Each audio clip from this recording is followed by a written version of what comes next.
entend parler de marketing générationnel, de marketing transgénérationnel, de génération X, de génération Y. En fait, derrière ce concept de génération, il y a un peu trois notions, trois idées clés. La génération, elle peut se comprendre comme un groupe d'âge, ou alors comme un ensemble de personnes qui sont nées et ont grandi dans le même contexte socio-historique, ou alors comme des générations au sein d'une même famille. L'âge chronologique, elles peuvent l'utiliser comme critère de segmentation sur leur marché. C'est de plus en plus fréquent, surtout aujourd'hui où beaucoup de marques s'intéressent aux consommateurs âgés et aux enfants. Il y a vraiment un ciblage beaucoup plus précis de ces deux catégories de consommateurs. Une marque comme Signal a sous-segmenté la population enfant en distinguant les enfants de 2 à 6 ans et les enfants de 7 à 13 ans qui n'ont pas les mêmes besoins en termes de fluor.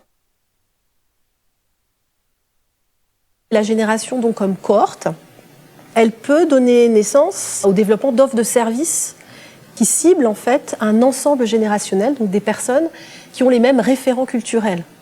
Il y a aujourd'hui des croisières qui s'appellent les croisières âge tendre et tête de bois. La deuxième façon qu'ont les marques d'utiliser cette idée de génération comme cohorte, c'est en mobilisant dans leur communication publicitaire des marqueurs générationnels, des éléments symboliques qui parlent justement aux gens qui sont nés et qui ont grandi dans un même environnement.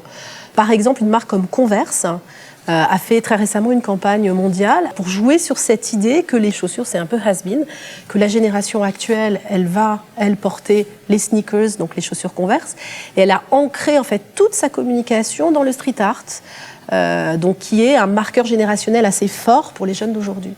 On peut aussi faire référence à ce concept de génération comme cohorte en essayant de faire revivre des communications anciennes. Pour prendre l'exemple de la marque Mousseline, du fameux slogan « Moi je fais un petit volcan pour mettre du jus dedans », ça a bercé l'enfance des quarantenaires actuels.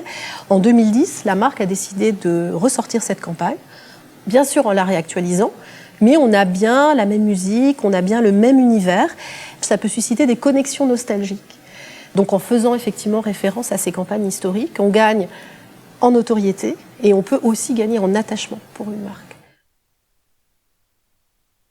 Également et plus récemment, elle joue aussi avec les générations au sein de la famille. Et ça présente énormément d'avantages. En utilisant cette idée de transmission, donc en s'ancrant dans l'intergénérationnel au sein des familles, on peut ainsi justifier d'un prix plus élevé d'une montée en gamme. C'est ce que fait Ikea. Avec une nouvelle gamme qui s'appelle la gamme Stockholm, il a utilisé l'idée d'une transmission de ses meubles à la génération suivante, qui lui permet de justifier une qualité et donc un prix supérieur à ses offres habituelles. Un autre intérêt d'utiliser cette idée de génération ou le jeu entre les générations, ça peut être d'installer une innovation et de la présenter comme une innovation vraiment rupturiste. Il y a une marque de lessive qui a récemment lancé un produit qui s'appelle Fini le tri. Bien, elle a utilisé un spot où une mère, qu'on qualifierait de senior, explique qu'aujourd'hui, elle n'a plus besoin comme avant de faire le tri.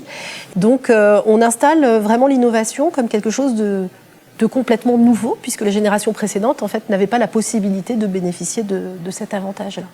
Et pour terminer sur cette idée de transmission, dans le domaine du luxe, Patek Philippe utilise en fait cette idée de transmission aux générations futures. Ça lui donne une valeur très très forte. Quand on fait du marketing générationnel, ça veut dire qu'on préempte très souvent un territoire de communication qui est relativement fermé et on a des difficultés derrière à faire évoluer sa marque, voire à s'étendre justement sur d'autres générations. Il y a un autre danger qui peut être lié au fait de trop utiliser, trop exploiter les connexions nostalgiques. Bien sûr qu'aujourd'hui, ça va profiter à une marque et les marques ont tout intérêt à s'appuyer sur un patrimoine fort quand elles ont la chance d'en avoir un. Maintenant, il faut aussi préparer l'avenir. Et c'est vrai que si elles ne font que référence à la nostalgie, elles ne vont pas s'ancrer dans le quotidien des consommateurs aujourd'hui et elles risquent effectivement de ne pas préparer l'avenir. Il faut faire attention, quand on utilise des marqueurs générationnels forts, à ne pas se tromper, à bien les choisir. Quand on s'adresse aux jeunes, si on tombe à côté, on peut être rejeté par cette cible-là, de ne pas stigmatiser des groupes de consommateurs. Quand on fait par exemple des communications vers le consommateur âgé, éviter les termes qui enferment.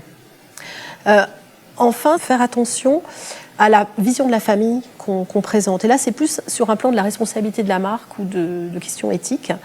C'est ce que fait très bien L'Oréal, qui pratique d'une certaine façon un marketing générationnel parce qu'elle développe des offres qui sont adaptées aux maturités de peau de consommateurs très différents. Mais en revanche, elle a compris qu'il ne faut pas qu'elle divise, qu'il ne faut pas qu'elle clive et que c'est intéressant pour la marque de travailler le rapprochement des générations.